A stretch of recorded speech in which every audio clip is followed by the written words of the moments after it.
Hello friends, what's up. के masturbation यानि कि हस्तमैथुनले हाम्रो शरीरमा असर गर्छ त?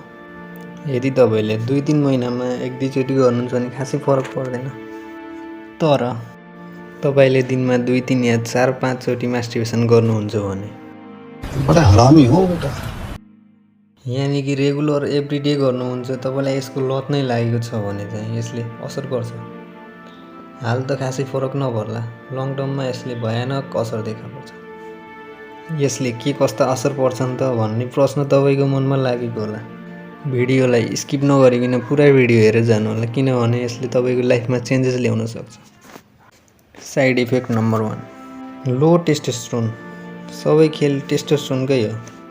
मेल बडीमा 13-14 वर्ष लागेपछि जे जति परिवर्तन आउँछ नि, जस्तै बियर्ड आउनु, हाइट ग्रोथ हुनु, भोइसमा चेन्जेस आउनु, बडी मसल्सहरू डेभलप हुनु, यो सबै टेस्टोस्टेरोनले नै गर्छ।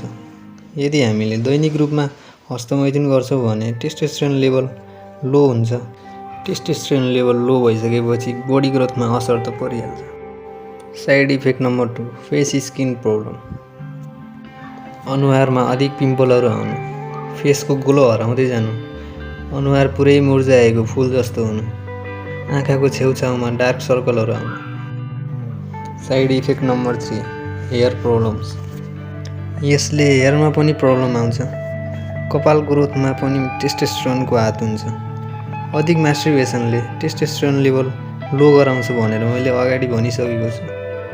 हाम्रो कपाललाई आवश्यक पर्ने न्युट्रिसन जति कहाँ गइरहेको हुन्छ यो मैले भन्नु नै पर्दैन।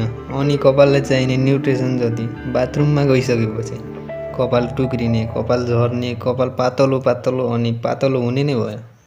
साइड इफेक्ट नम्बर 4, लो कन्फिडेन्स। विचार राम्रो भए पो आत्मविश्वास आउँथ्यो। दिमागमा त केवल हिजो साँझ हेरेको पन भिडियो घुमिरहेको हुन्छ। ऊ छुट्टै तालमा हुन्छ, एनी टाइम उसको कन्फिडेन्स लो हुन्छ। साइड इफेक्ट नम्बर 5, कमजोरी। रगड्दा हामीले आफ्नो शरीरलाई चाहिने न्युट्रिसन जति सबै मजा लिनको लागि फाल्छौँ। अनि कहाँबाट आउँछ तागत? एक त हाम्रो खानपान पनि राम्रो हुँदैन, अनि भाइलाई एभ्रिडे रगड्छौँ अनि कमजोरीको शिकार। मास्टरबेसनको अझै धेरै साइड इफेक्टहरू छन्।